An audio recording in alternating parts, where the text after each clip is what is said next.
मैं मुंबई में जेलर के पद पर थी और वहां मेरी नाइट ड्यूटी लगती थी।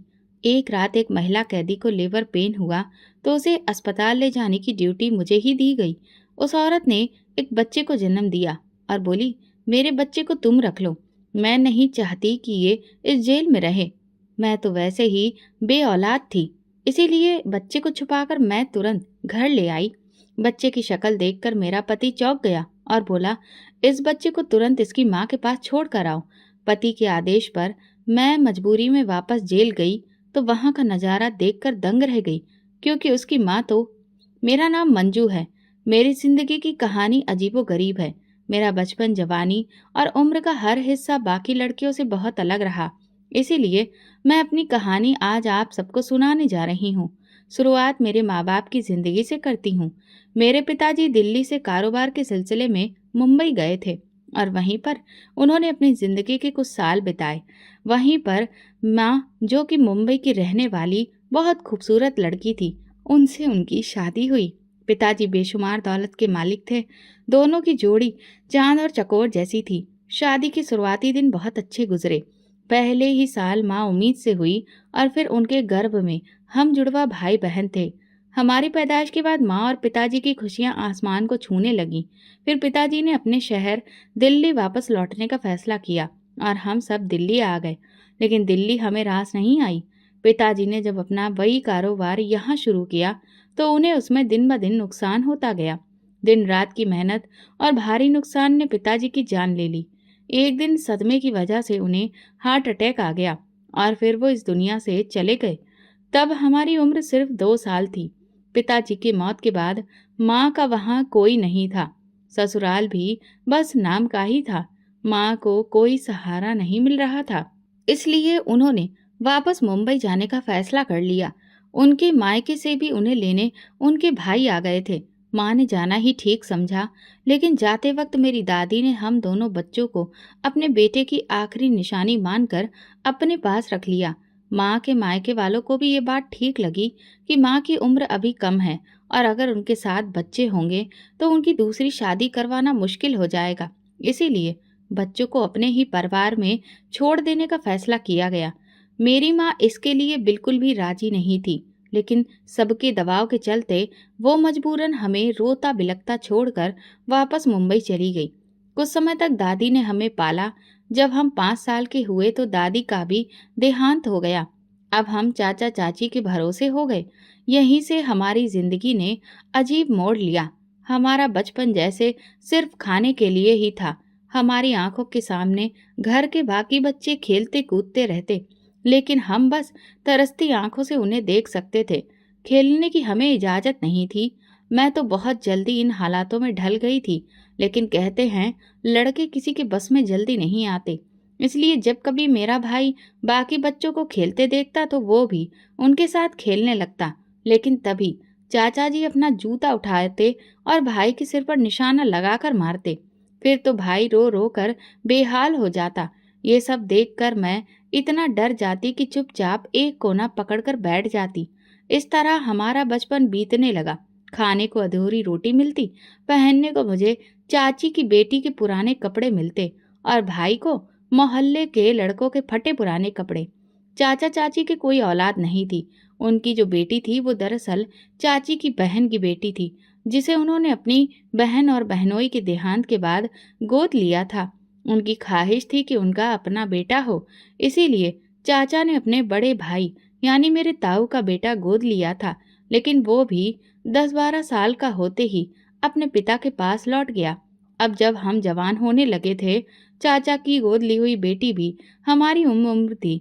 जब गोद लिया हुआ बेटा चला गया तो चाचा को गहरा सदमा पहुंचा, लेकिन उन्होंने जल्दी ही खुद को संभाल लिया और उनके दिमाग में ये बात आई कि वे मेरे भाई को अपने बेटे के तौर पर रख सकते हैं। इससे उन्हें बुढ़ापे में सहारा मिल जाएगा और वे अपनी गोद ली हुई बेटी की शादी भी मेरे भाई से करके उसे हमेशा के लिए घर में रख सकते हैं।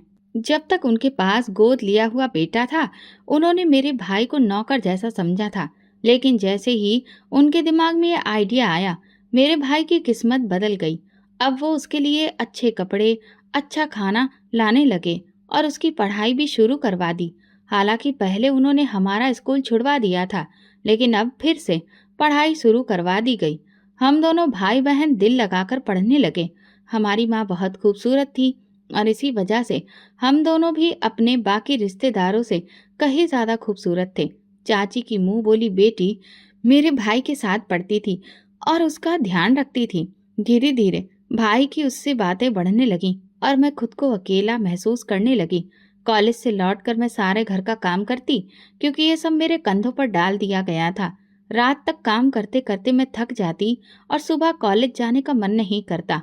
आखिरकार मैंने पढ़ाई छोड़ दी और घर के कामकाज को ही संभाल लिया। लेकिन किसी को भी इससे कोई फर्क नहीं पड़ा।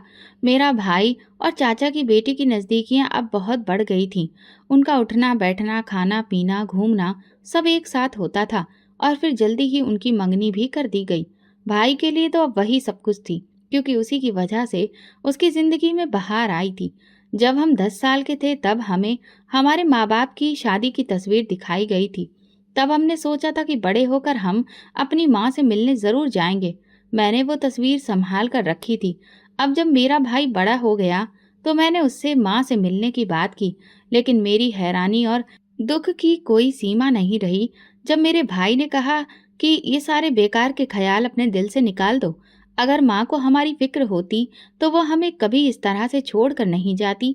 मेरी जिंदगी में अब सबसे ज्यादा जरूरी नैना है।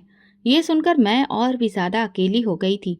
मेरा एकमात्र सहारा मेरा भाई, वो भी मुझसे दूर हो चुका था। लेकिन हालात को देखते हुए मैंने भी सब्र कर लिया। मुझे अब सही वक्त का इंतजार था, क्योंकि मैं जिंदगी में एक बार, भले ही सिर्फ एक बार ही सही, अपनी माँ से जरूर मिलना चाहती थी। आज तक जो ताले मैंने अपनी जुबान पर लगाए थे वो सब माँ के सामने खोलना चाहती थी। अपने सारे दुख दर्द अपनी माँ को बताना चाहती थी कि उनके छोड़े जाने के बाद इस जमाने ने मुझ पर किस किस तरह के सितम ढाए हैं। भाई के बिछड़ जाने के बाद मैंने अपने भगवान से ही अपना मन लगा लिया था। अब इस घर में मुझे किसी भी रिश्ते से कोई मतलब नहीं था। मैं ज्यादातर सारे दुख अकेले ही झेलती रही और बस पूजा पाठ में खुद को व्यस्त कर लिया। मैं अक्सर अपनी माँ से मिलने की प्रार्थना रो रो कर करती थी। मेरा भगवान ही अब मेरा सहारा था, जो मुझे सही रास्ता दिखाता था। मुझे पूरी उम्मीद थी कि मेरी प्रार्थनाएं एक दिन जरूर रंग लाएंगी और मैं अपनी माँ से जरूर मिलूंगी। कई बार तो मेरे मन में घर से भाग जाने का भी ख्याल आया, लेकिन फिर मैंने अपने दिल को समझा लिया कि अगर मैंने ऐसा कोई भी कदम उठाया तो लोग मेरी माँ को बुरा समझेंगे, कहेंगे कि जरूर इसकी माँ ही खराब औरत रही होगी जिसकी वजह से बेटी ने ऐसा काम किया है। कुछ साल यूं ही अकेलेपन में गुजर गए, लेकिन इन सालों में मुझे जो सुकून मिला उसने मेरे दिल को तसल्ली दी कि अभी ना सही, लेकिन कभी तो वो दिन आएगा जब मेरी ये इच्छा पूरी होगी। अब मेरा दिल मान चुका था कि सच में ये दुनिया एक माया जाल है जिसमें हम सब लोग फंसे हुए हैं। एक दिन मेरा भाई कमरे में आया। ये चमत्कार कई महीनों बाद हुआ था, क्योंकि उसे मुझसे बात करने से पहले अपने मंगेतर और उसकी माँ की इजाज़त लेनी पड़ती थी, और मैं भी उन लोगों की जिंदगी में दखल देना छोड़ चुकी थी, क्योंकि अब उसे सब कुछ मिल गया था जिसमें वो खुश था। मैं भी उसकी खुशी में ही अब खुश रहना सीख गई थी। उसी दिन भाई ने आकर मुझे बताया कि कुछ दिनों में उसकी शादी होने वाली है। मैंने उसे बधाई दी। तब उसने कहा कि वो चाहता है कि मेरा भी घर बस जाए, क्योंकि कहीं ऐसा ना हो कि उसकी शादी के बाद ये लोग मुझे उम्र भर के लिए नौकरानी बनाकर ना रख लें। मैं तुम्हें इस तरह से बर्बाद होता हुआ नहीं देख सकता। ये कहते हुए उसकी आंखें भर आई थीं और पहली बार मुझे अपने भाई के अंदर माँ की ममता का रूप दिखाई दिया था। मैं उसके गले लग गई और फिर मैंने अपना हर फैसला उसके ही हवाले करते हुए कहा, जो भी मेरा भाई तय करेगा वो मुझे मंजूर होगा। और इस बार मैंने अपनी माँ से मिलने की इच्छा भी नहीं जताई थी। मैं समझ चुकी थी कि वो अब इस मामले में मजबूर है। फिर हम दोनों ने बहुत सारी बातें की और अगले दिन से ही उसकी शादी की तैयारियां शुरू हो गईं। मैं भी इन तैयारियों में पूरे दिल से शामिल हो गई, क्योंकि मैं नहीं चाहती थी कि भाई मेरी उदासी की वजह से अपनी खुशियों में कोई भी कमी महसूस करे। चाचा भी अपनी मुंह बोली बेटी की खुशी में मगन थे, इसलिए उन्होंने मुझ पर कोई भी रोक टोक नहीं लगाई।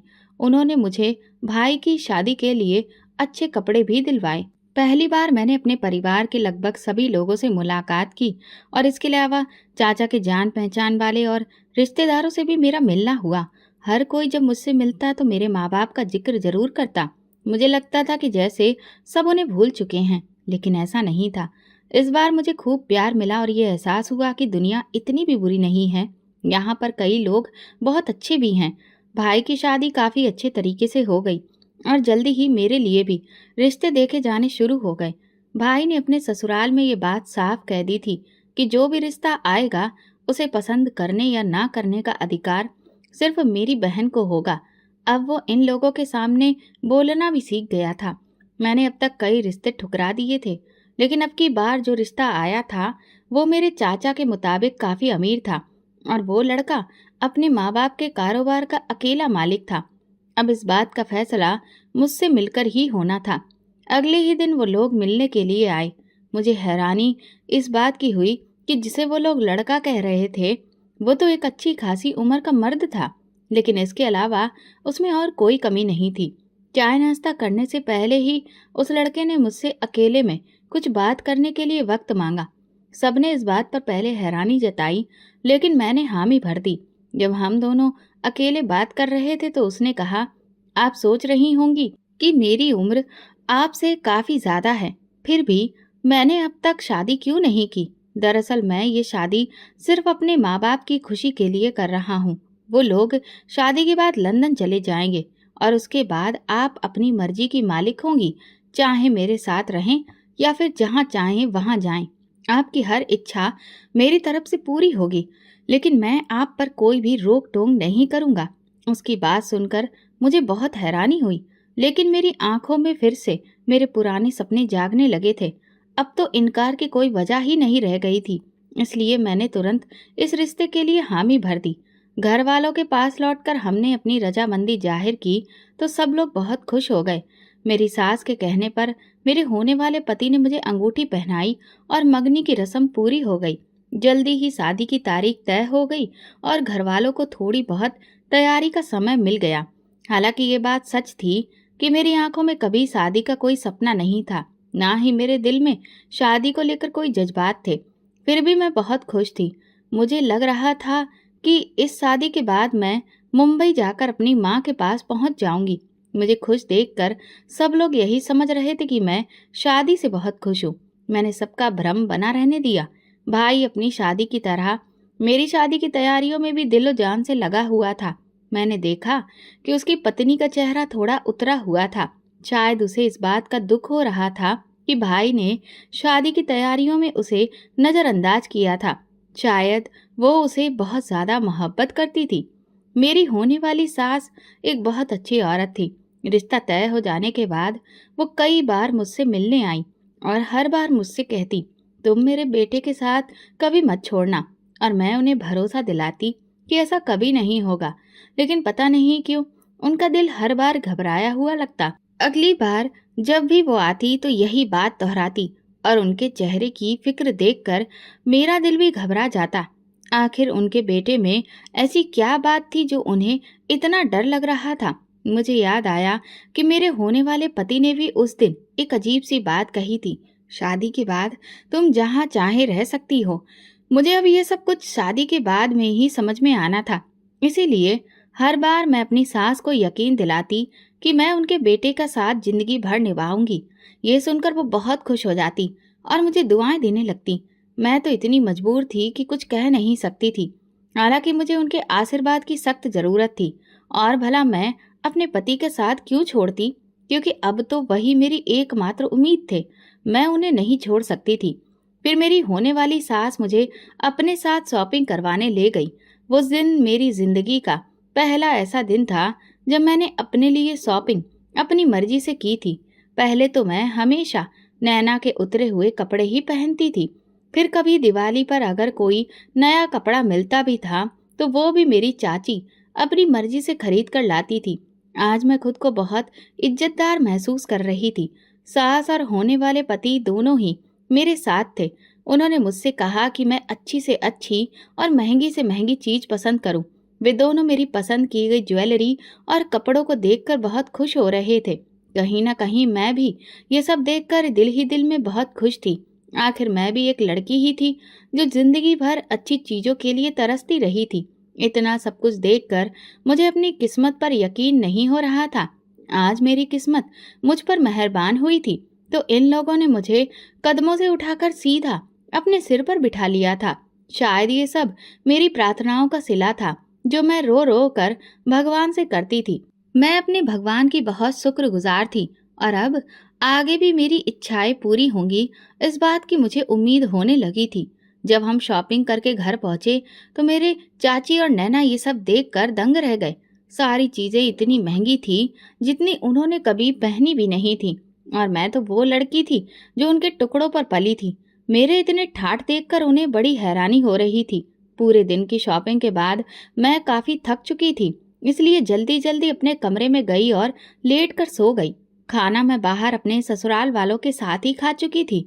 अगली सुबह जब मैं कमरे से बाहर आई तो घर के रंग ही बदले हुए थे। सबका रवैया मेरे साथ बहुत अच्छा था। जो लोग सच कहूं तो मुझे अब तक इस घर में नौकरानी के अलावा कुछ भी नहीं समझते थे। आज जिंदगी में पहली बार उन्होंने मुझे नाश्ते के लिए पूछा था। मुझे ये सब देखकर बहुत हैरानी हो रही थी, लेकिन मैं जान चुकी थी कि ये सब कुछ सिर्फ पैसों की ताकत की वजह से था। काश मेरे माता पिता मेरे साथ होते तो हमारी जिंदगी शुरू से ही कितनी खुशहाल होती। तो शायद मेरे साथ बचपन से ही इन सब रिश्तेदारों का ऐसा ही अच्छा व्यवहार होता। लेकिन हमने अपने बचपन के कितने ही साल बेगानों जैसी जिंदगी में गुजार दिए। इससे पहले कि मैं हाँ या ना कहती, वे लोग पहले ही मेरे लिए नाश्ता ला चुके थे। मैंने भी मुस्कुराकर उन्हें धन्यवाद कहा। सारी जिंदगी मैंने उनसे कोई शिकायत नहीं की थी, तो अब जाते जाते मैं उनका भरम नहीं तोड़ना चाहती थी। उन्हें यही गुमान रहने देना चाहती थी कि उन्होंने हमारी परवरिश की है और हमारे माँ बाप के ना होने पर हमें पाला है। शाम को मेरी मेहंदी की रस्म थी जिसके लिए चाची मुझे पार्लर लेकर जाना चाहती थी। उन्होंने जल्दी नाश्ता करने को कहा और फिर हम तैयार होने चले गए। जब मैं नाश्ता करके उठी तो मेरी चाची और नैना दोनों मेरे पास आ गईं। मेरा हाथ पकड़कर वे मुझे अपने साथ गाड़ी में बिठाकर पार्लर ले जाने लगी। रास्ते में चाची मुझसे ढेर सारी बातें करती रही और मैं पत्थर बनी सिर्फ उनकी बातें सुनती रही। एक दो बार ही शायद मैंने हाँ में सिर हिलाया था। चाची पूरी तरह से ये बात मेरे दिल में बिठाना चाहती थी कि वे ही मेरी माँ हैं और वो सारी बदसलूकियां जो उन्होंने मेरे साथ की थी वो तो बस परवरिश का एक हिस्सा थी। शायद ये सब इसलिए था कि मैं शादी के बाद उनसे अच्छे रिश्ते बनाए रखूं। इसकी सबसे बड़ी वजह मेरे होने वाले पति का रुतबा, पैसा और दौलत थी। उनका ये प्यार और मीठे बोल सुनकर मेरी आंखों से आंसू बहने लगे। आज मैं खुद को पहले से कई ज्यादा बेहतर समझने लगी थी। इस दुनिया में दौलत की अहमियत इंसान के होने से भी कहीं ज्यादा है, जिसने एक पल में मुझे नौकरानी की हैसियत से निकालकर चाची की शान बना दिया था। पार्लर पहुंचकर मेरा सबसे महंगा ट्रीटमेंट करवाया गया। आज शाम शादी की रस्म के लिए भरपूर तैयारी की गई। शाम को मेहंदी की रस्म बहुत ही शानदार तरीके से हुई। अगले दिन मेरी शादी थी और फिर विदाई भी। मेहंदी की रात में मैं बहुत थक चुकी थी। इसके बाद भी नींद मेरी आंखों से कोसों दूर थी। न जाने क्यों सारी रात मेरी आंखें नम रहीं। दिल में अजीब तरह के जज्बात बार बार उठ रहे थे। मैं खुद से कह रही थी, माँ मैं आपको अभी तक नहीं देख पाई। बस मेरा एक भाई है जिससे मैं अब दूर नहीं जाना चाहती। भाई और मेरा साथ बचपन से ही दोस्तों की तरह रहा। हम दोनों जुड़वा थे, इसीलिए हर पल को साथ में जिया। बेशक हमने जिंदगी में खुशियों से ज्यादा दुख झेले, लेकिन फिर भी एक दूसरे का साथ हमें हर तकलीफ को बर्दाश्त करने की ताकत देता था। भले ही मैं भाई की हमउम्र थी, लेकिन हमेशा ही बड़ी बहन बनकर माँ का फर्ज निभाया था। भाई को अकेला छोड़कर जाने के बारे में सोचकर मेरा दिल फट रहा था। पर अजीब बात यह थी कि भाई ने ही मेरा रिश्ता मेरी पसंद से करवाने के लिए घर वालों से झगड़ा किया था। वही भाई अब मुझसे इतना दूर दूर क्यों था? मेहंदी की रस्म में भी पूरी शाम मैंने उसे कहीं नहीं देखा था। वो न जाने कहाँ गुम था, किस कोने में जाकर छुप गया था। मेरी आंखें उसे देखने के लिए तरस रही थी। इस भरी दुनिया में एक वही तो मेरा सगा था। सुबह की हल्की हल्की रोशनी जैसे ही मेरे कमरे के अंदर आई, मैं तुरंत उठकर बाहर आ गई। दिल में एक अजीब सी उदासी छाई थी। नहा धोकर तैयार होने के बाद पूजा पाठ की और फिर मैं आंगन में आई। तो ये देखकर मेरी जान निकल गई कि मेरा भाई आंगन में अकेले एक बेंच पर लेटा था। मैं भागकर उसकी तरफ पहुंची तो देखा कि वो गहरी नींद में था। वो ना जाने कब बाहर आकर सोया था। मेरा दिल टूटने लगा कि क्या वजह होगी जो ये यहाँ पर सोया है। मेरे दिल में कई सारे सवाल पैदा हो रहे थे। पता नहीं नैना ने कुछ कहकर इसे बाहर भेज दिया या फिर सास ससुर से कोई अनबन हो गई। मैं वहीं आंगन में बैठ गई और उसका सिर अपनी गोद में रख लिया। उसके बालों में उंगलियां फेरते हुए उसे सहलाने लगी। उसका मासूम चेहरा देखते देखते न जाने कब मेरी आंखों से अपने आप आंसू बहने लगे और फिर वे उसके गाल पर गिर गए, जिससे वो जाग गया और चौंक कर बोला, अरे मंजू, तुम कब आई? उसने उठने की कोशिश की लेकिन मैंने उसे रोक लिया और बोली, यही मेरी गोद में लेटे रहो और बताओ, तुम इस तरह अकेले बाहर क्यों सोए थे? एक ही सांस में मैं उससे वो सारे सवाल पूछने लगी जो उसे अकेला सोते देखकर मेरे मन में आए थे। वो हंसकर पेट सहलाते हुए बोला, अरे मेरी प्यारी बहन, घबराओ नहीं, तुम्हारे भाई को कोई दुख नहीं है। सच तो यह है कि रात तुम्हारी शादी के बारे में सोच सोच कर दिल घबरा गया था कि तुम बस इस घर में एक दिन की मेहमान हो और फिर हमेशा के लिए अपने घर की हो जाओगी। मैं खुश तो बहुत हूँ, लेकिन फिर भी तुम्हारी जुदाई से डर गया था और नींद नहीं आई तो बाहर खुली हवा में आकर बैठ गया। मैंने कहा फिर मेरे पास ही आ जाते, मैं कौन सा सारी रात सो सकी थी। वो बोला, तुम्हारी नींद खराब नहीं करना चाहता था, इसीलिए यहीं लेट गया और पता नहीं कब आंख लग गई। फिर हम दोनों भाई बहन देर तक बातें करते रहे, एक दूसरे के सुख दुख याद करके कभी हंसते कभी रोते रहे। थोड़ी देर में सामने से मेरे भाई की पत्नी दिखाई दी, जो नाश्ते की ट्रे हाथ में उठाए हमारी तरफ आ रही थी। हमने तुरंत अपने आंसू पोंछ लिए और खुद को संभाल लिया। हल्का सा बेहतर महसूस करके हम मुस्कुराने लगे। फिर हम तीनों ने मिलकर नाश्ता किया और उसके बाद हम फिर बातें करने लगे। तब तक चाची आ गईं और उन्होंने मेरे चेहरे की उदासी भांप ली। वो बोली, मंजू, मुझे लगता है कि तुम पूरी रात सोई नहीं और रोती रही हो। उनके इस प्यार भरे अंदाज पर मैं कोई जवाब न दे सकी और खामोशी से सर झुका लिया। उन्होंने मुझसे कहा, चलो तुम थोड़ा आराम कर लो, दुल्हन का ऐसा उतरा हुआ चेहरा अच्छा नहीं लगता। मैं अपने कमरे में आ गई। मेहमानों की आवाज आई अब शुरू हो गई थी, जिसकी जिम्मेदारी मेरे भाई और भाभी उठा रहे थे। वे लोग अपने काम में लग गए और मुझे अब नींद आने लगी, इसलिए मैंने सोना ही ठीक समझा। मैं पूरी रात जगी रही थी, इसीलिए बिस्तर पर जाते ही नींद ने मुझे घेर लिया। वक्त का मुझे पता ही नहीं चला और किसी ने मुझे डिस्टर्ब भी नहीं किया। आंख खुली तो किसी ने मेरे कमरे के दरवाजे पर दस्तक दी थी। देखा तो शाम के 4 बजे थे। मैं इतनी देर तक सोती रही, ये देखकर मैं हैरान रह गई और भागकर मैंने दरवाज़ा खोला। दरवाजे पर चाची जी एक बहुत बड़ा सा बैग लिए खड़ी थीं और उनके पीछे 3-4 लड़कियां थीं, जो शायद उन्होंने पार्लर से मुझे तैयार करने के लिए बुलवाई थी। चाची ने मेरी तरफ बढ़ते हुए कहा, बेटा, जल्दी से नहाकर ये कपड़े पहन लो और ये कुछ ब्यूटिशियन आई हैं तुम्हें तैयार करने। शादी का वक्त होने वाला है और बाहर कुछ मेहमान भी आ चुके हैं, इसलिए ज़्यादा टाइम मत लगाना, सब जल्दी जल्दी करना है। उन्होंने ब्यूटिशियन को भी हिदायत दी और फिर मुझे वॉशरूम में भेज दिया। जब ब्यूटिशियन मुझे तैयार कर रही थी तो मैं खुद को आईने में देखने लगी। मुझे तो यकीन नहीं हो रहा था कि ये मैं हूँ। मेरा रूप कितना निखर रहा था। आज तो मैं जैसे जमीन की नहीं आसमान की लग रही थी। ये सब मेरी माँ की बदौलत था, क्योंकि मेरी शक्ल सूरत बिल्कुल उन्हीं पर गई थी। आज आईने में खुद को देखकर मेरा दिल बार बार कह रहा था कि काश मैं अपनी माँ से मिल सकती और उनका आशीर्वाद लेती। शायद ये जिंदगी में पहली बार था जब मैंने इतना श्रृंगार किया था, क्योंकि इससे पहले मैं ना तो इस तरह से तैयार हुई थी, ना कभी इतना मेकअप किया था। कभी ज़रूरत महसूस ही नहीं हुई।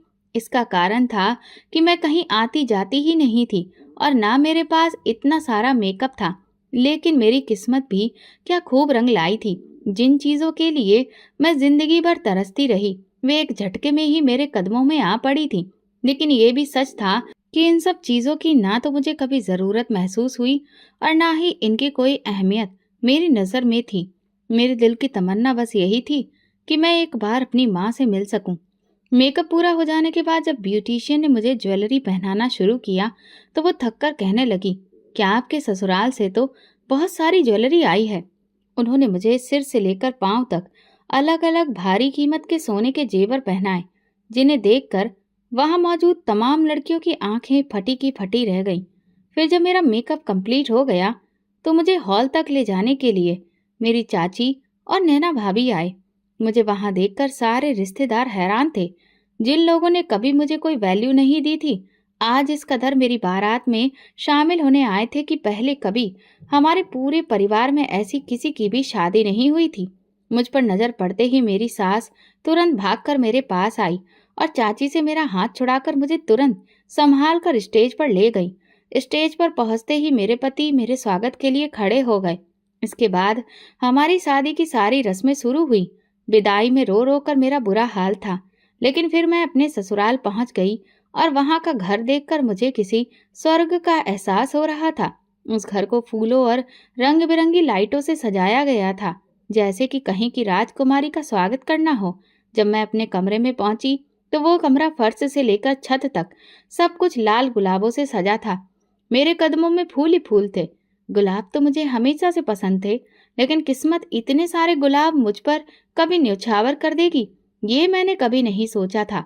मुझे बेड पर बिठाकर उन्होंने कहा, मैं अभी तुम्हारे दूल्हे को बुलाती हूँ। ये कहकर वो बाहर चली गई और मैं ध्यान से उस कमरे को देखने लगी। जब मेरे पति कमरे में आए तो मैं थोड़ा सहम गई। ये वक्त बहुत अजीब था, जहाँ एक तरफ प्यार का एहसास था, वहीं दूसरी तरफ मैं डरी हुई भी थी। पति मेरे पास आकर बैठे और बहुत देर तक बातें करते रहे। उनके लहजे में बहुत अपनापन था। उन्हें बातें करते सुनना मुझे बहुत अच्छा लग रहा था। फिर अचानक उन्होंने एक ऐसी बात कह दी जिससे मेरी सारी खुशी एकदम से चकनाचूर हो गई। वो बोले, मेरे ख्याल से मेरे माँ बाप अब सो चुके होंगे, इसलिए मुझे भी अब अपने कमरे में जाना चाहिए। मैं उनकी बात पर बहुत हैरान हुई, लेकिन उनसे कुछ पूछने की मुझमें हिम्मत नहीं थी। मैं बस सवालिया नजरों से उन्हें देखने लगी। मेरी नजरों के सवाल समझते हुए उन्होंने कहा, मैंने पहले ही तुम्हें बताया था कि ये शादी मैंने सिर्फ अपने माँ बाप के लिए की है और तुम मेरी तरफ से हर तरह से आजाद हो। मैं तुम पर कोई अधिकार नहीं जताऊंगा और ना ही तुम्हें खुद पर कोई अधिकार रखने दूंगा। लेकिन हाँ, मेरी हर चीज, रुपया पैसा तुम जैसे चाहो इस्तेमाल कर सकती हो। मेरे अलावा इस घर की हर चीज पर तुम्हारा मालिकाना हक होगा। ये कहकर वो कमरे से बाहर चले गए और मैं वहीं अकेली बैठी रही। कुछ देर पहले जो जिंदगी बहुत खूबसूरत तक रही थी और जिस पर मुझे गुमान होने लगा था, पति के इन शब्दों ने एक बार फिर से मुझे अधूरा कर दिया था। उनकी इन बातों की वजह मैं नहीं जानती थी, लेकिन जैसा भी था मुझे अब इस घर में रहना था। मैं उनकी इस बात को राज ही रखना चाहती थी, क्योंकि उनकी जिंदगी में शायद मेरे आने से उतना फर्क नहीं पड़ा था जितना फर्क मेरी जिंदगी में इस राज के खुल जाने पर पड़ता। मैंने चुप रहकर अपने पति की दूरी को अपने दिल में एक राज की तरह दफन कर लिया। सुबह मैं सब घर वालों के जागने से पहले उठ गई थी, ताकि मेरे सास ससुर को इस बात की भनक न लगे कि मेरे पति रात को मेरे साथ नहीं थे। मैंने तुरंत कपड़े बदले और खुद को संभाल लिया। मेरी सास ने आकर पूछा, मेरा बेटा कहाँ है? तो मैंने झूठ बोल दिया कि उन्हें रात को ठीक से नींद नहीं आई, इसलिए मैंने सुबह उन्हें दूसरे कमरे में आराम करने के लिए भेज दिया। ये सुनकर मेरी सास बहुत खुश हो गई और मेरी तारीफ करने लगी कि मैं उनके बेटे का अभी से कितना ख्याल रख रही हूँ। इतने में मेरे पति भी कमरे में आ गए और वहां का माहौल देखकर परेशान हो गए कि लोग क्या सोचेंगे कि हम लोग अलग अलग कमरे में सोए थे। लेकिन उनके चेहरे की घबराहट देखते ही मैंने बात संभाल ली और उनके कुछ पूछने से पहले ही कह दिया कि मैंने माँ जी को बता दिया है कि आप रात को सही से सो नहीं सके थे, इसीलिए सुबह दूसरे कमरे में सोने गए थे। उन्होंने मुस्कुराकर मेरी तरफ देखा और फिर सास ने हम दोनों को जल्दी से नाश्ता करने के लिए कहा। हम दोनों नाश्ते की मेज पर पहुंचे तो वहां उन्होंने वापस लंदन जाने की खबर सुनाई। उनके जाने की बात सुनकर मैं थोड़ी उदास हो गई तो उन्होंने कहा, हम हमेशा से वहीं रहते थे, यहाँ का कारोबार तो तुम्हारा पति संभालता है, इसीलिए मैं उसकी शादी के लिए परेशान थी। अब तुम आ गई हो तो अब मैं इस फिक्र से भी आज़ाद हो गई हूँ। नाश्ते के फौरन बाद ही उन्होंने अपनी पैकिंग शुरू कर दी। मैंने आज पूरा दिन सास की मदद की और शाम को वे लोग रवाना हो गए। उनके जाने के बाद मुझे घर में बहुत अकेलापन महसूस होने लगा, क्योंकि अब मेरे पति का रवैया बहुत बदल चुका था। वो पहली रात से ही मुझसे दूर रहते थे, न ज़्यादा बात करते बस अपने कमरे में रहते और ऑफिस चले जाते। हमारा मिलन सिर्फ नाश्ते और खाने के समय होता। वो बहुत ज्यादा हंसते बोलते भी नहीं थे। शादी के 1 हफ्ते बाद मेरी भाभी मुझसे मिलने के लिए आई। मेरे पति उस वक्त ऑफिस गए हुए थे। उन्होंने शरारत भरे अंदाज में मुझसे पूछा कि हम लोग हनीमून के लिए कहाँ जा रहे हैं। तो मेरे दिमाग में ख्याल आया कि अपने पति से मुंबई चलने की बात करूं, जहां मेरी मंजिल मेरी माँ थी। और फिर मैं बेसब्री से अपने पति के वापस आने का इंतजार करने लगी। शाम को वो वापस आए तो मैंने उनसे कहा, मेरी भाभी पूछ रही थी कि हम हनीमून पर कहाँ जा रहे हैं और मेरी इच्छा है कि आप मुझे मुंबई लेकर चलें। इस बात पर मेरे पति ने बड़ा उखड़ा सा जवाब दिया और बोले, जब तुम जानती हो कि हमारे बीच कोई रिश्ता नहीं है तो फिर हनीमून कैसा। अब अगर तुम्हें मुंबई जाना है तो मैं तुम्हारे लिए सारे इंतजाम कर देता हूँ, तुम खुद चली जाओ। मैंने उनसे कहा, मैं पहले कभी कहीं अकेले नहीं गई हूँ, आपके बगैर मैं भला वहां कैसे जा सकती हूँ। इस पर मेरे पति ने कहा, मेरी जिंदगी तुम्हारे साथ अब ऐसे ही गुजरेगी। तुम्हें अपनी हर चीज और हर जिम्मेदारी अकेले ही निभानी होगी, मेरे साथ की तुम उम्मीद कभी मत करना। उनकी इस बात से मुझे बहुत बुरा लगा और फिर मैंने सोच लिया कि जो मर्द मेरा सहारा नहीं बन सकता उसके साथ जिंदगी गुजारने का आखिर फायदा क्या है। ये पैसा तो मेरी मंजिल कभी नहीं था। फिर मैंने उनसे कहा, ठीक है, आप मेरे जाने का इंतजाम कर दीजिए, मैं वहां अकेले ही चली जाऊंगी। मेरे पति ने अपने ऑफिस में फोन किया और मेरे मुंबई जाने के लिए फ्लाइट की टिकट का इंतजाम करने को कहा। मेरे अभी जाने में कुछ दिन बाकी थे। इन दिनों मैं अपने पति के पास जाने की कोशिश करती रही, लेकिन मेरे पति को ना जाने इस बात से क्यों ऐतराज था। उन्होंने मुझे अपनी मर्जी की जिंदगी गुजारने की इजाजत दी थी और उसका नतीजा ये था कि फिर मैं जल्दी ही मुंबई आ गई। यहाँ आकर मेरे पास माँ की एक तस्वीर के अलावा कुछ भी नहीं था। रहने का बंदोबस्त भी मेरे पति ने कर दिया था और चलते वक्त मुझे काफी सारे पैसे भी दे दिए थे। लेकिन यहाँ पर अब मुझे अपने भविष्य को बेहतर बनाने के लिए एक रोजगार की जरूरत थी, क्योंकि मुझे नहीं पता था कि अब मैं कब तक अपनी माँ को ढूंढ पाऊंगी। तब तक तो मुझे जिंदगी जैसे तैसे करके यहीं पर गुजारनी ही थी। पति के दिए हुए पैसे भी धीरे धीरे खत्म होने लगे थे। मैं अपने चाचा और भाई से भी कुछ मांग नहीं सकती थी, क्योंकि अगर उन्हें पता चल जाता कि मैं मुंबई आ गई हूँ तो फिर उन्हें बहुत ऐतराज होता। इसीलिए मैं उन्हें बिना बताए चली आई थी। अब मुझे यहाँ रहते हुए तकरीबन 6 महीने हो गए थे, लेकिन अभी तक मैं अपनी माँ का कोई भी पता नहीं लगा सकी थी। एक दिन अखबार पढ़ते हुए मैंने लड़कियों के लिए पुलिस में नौकरी की सूचना देखी। ये देखकर मेरे मन में ख्याल आया कि अगर मैं पुलिस में भर्ती हो जाऊं तो अपनी माँ का पता आसानी से लगा सकती हूँ। इसलिए मैंने कोशिश की और मेरी कोशिश कामयाब रही। तकरीबन कई महीनों की लगातार कोशिश और सख्त ट्रेनिंग के बाद मैं अब मुंबई पुलिस में जेलर बन गई थी। अपने भाई और चाचा से अब मेरा सिर्फ इतना ही वास्ता था कि मैं उनसे फोन पर बात करती रहती थी और अपने हाल चाल देती रहती थी। मैंने अपनी नौकरी लग जाने की बात अपने पति को बताई, जिसे सुनकर वो काफी खुश हुए और मुझे बधाई देने लगे। लेकिन मैंने उनसे कहा कि मैं आपकी बधाई सिर्फ इसी शर्त पर कबूल करूंगी जब आप मुझे यहाँ पर आकर सामने से बधाई देंगे। मेरी शर्त को वो मान गए और मैं खुशी खुशी उनका इंतजार करने लगी। वो जल्दी ही मुझसे मुंबई मिलने आए। मैंने उन्हें यहाँ खूब घुमाया फिराया। अब वो मेरे साथ पहले से अच्छा रवैया रखने लगे थे। उनकी आदतों में काफी बदलाव आ चुका था। फिर उन्होंने मुझे बताया कि उन्हें स्वास्थ्य से जुड़ी हुई कुछ समस्याएं थीं, जिसकी वजह से वो मुझसे दूर दूर रहते थे। और मेरे मुंबई चले जाने के बाद उन्होंने लगातार इलाज करवाया, जिससे अब वो बिल्कुल ठीक हैं और मेरे साथ बहुत खुश भी हैं। अब अक्सर उनका दिल्ली से मुंबई आना जाना लगा रहता था। अपने बिजनेस के सिलसिले में वो कुछ दिनों तक दिल्ली में रहते थे, लेकिन जैसे ही वहां से फुर्सत मिलती तो वापस मेरे पास मुंबई आ जाते। उन्होंने माँ को ढूंढने में मेरी बहुत मदद की, लेकिन अभी तक हमारी कोशिशें बेकार रही थीं। इन्हीं दिनों जब मेरे पति मेरे पास आए हुए थे, मेरी नाइट ड्यूटी जेल में लगी थी, जहां पर अचानक एक कैदी औरत की तबीयत खराब हुई और उसने एक बेटे को जन्म दिया। मैं वहां उसके पास ही थी जब उसने कहा कि मेरे बच्चे को तुम अपने साथ ले जाओ। मैं नहीं चाहती कि ये भी मेरी तरह जेल में पले।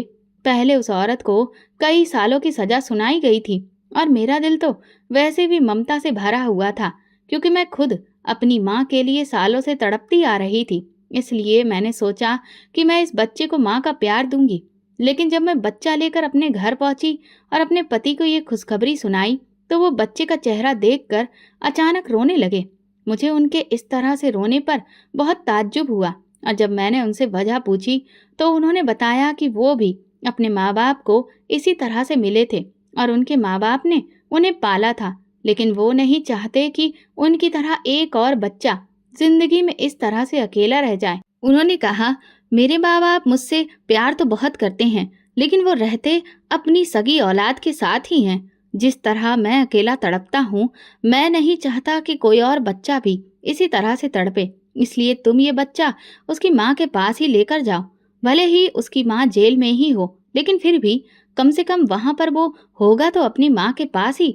मैं फिर मजबूरन वो बच्चा लेकर वापस जेल में पहुंची, लेकिन वहां जो कुछ मैंने देखा उसे देखकर मेरे सिर पर आसमान टूट पड़ा, क्योंकि वहां पर उस बच्चे की माँ से दो औरतें मिलने आई थीं, जिनमें से एक की शक्ल बिल्कुल मेरी माँ से मिलती जुलती थी।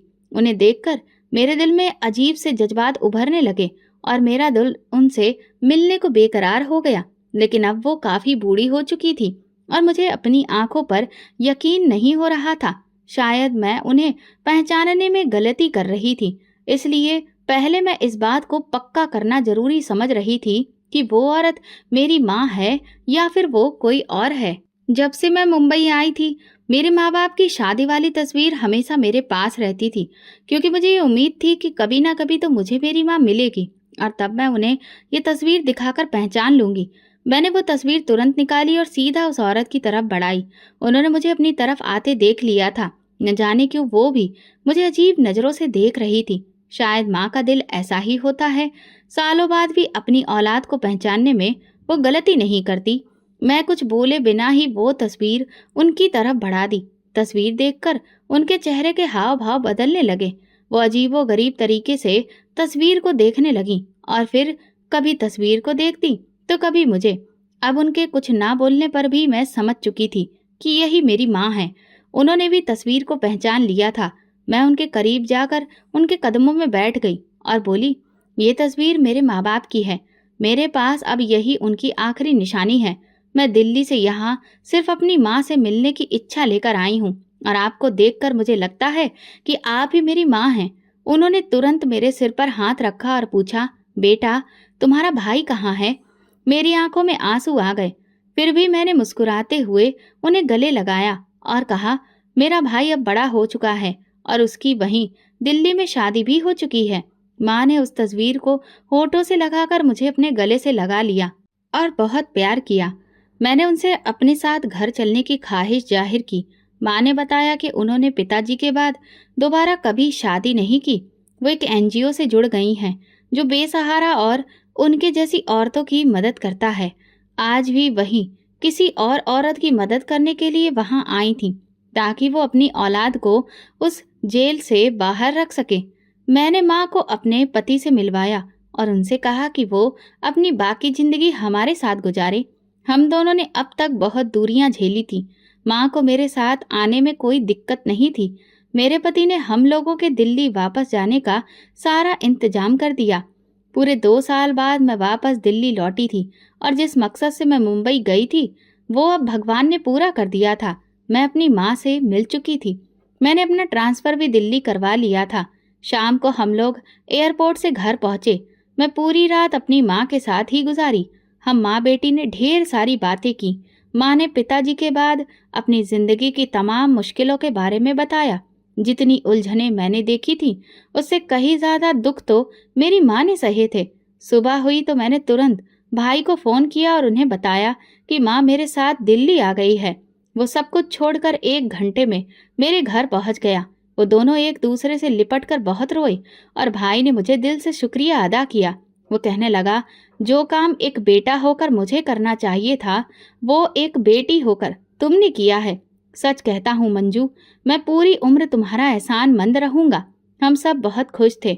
भाई ने चाहा कि माँ उसके पास रहे, लेकिन मैं इस बात पर राजी नहीं हुई और माँ को हमेशा अपने पास ही रखने की जिद करने लगी। भाई ने मेरी इच्छा का मान रखा। इसके बाद भाई रोज माँ से मिलने आता और इस बहाने हम दोनों भाई बहन की भी मुलाकात होती। मेरी जिंदगी की अब सारी कमियां पूरी हो चुकी थी, क्योंकि अब मुझे एक अच्छा पति, माँ का साथ और भाई का प्यार भी मिल रहा था। इस खुशी के माहौल में एक और खुशखबरी मुझे मिली कि मैं प्रेग्नेंट थी। अब तो माँ और मेरे पति ने मुझे सर आंखों पर बिठा लिया था। वो दोनों हर वक्त मेरे आगे पीछे रहते और मेरा ख्याल रखते। जब मैंने बच्चों को जन्म दिया तो ऐसा लगा कि अब जाकर मेरी जिंदगी संपूर्ण हो गई है। अब इसमें कोई कमी नहीं थी, कोई दुख नहीं था।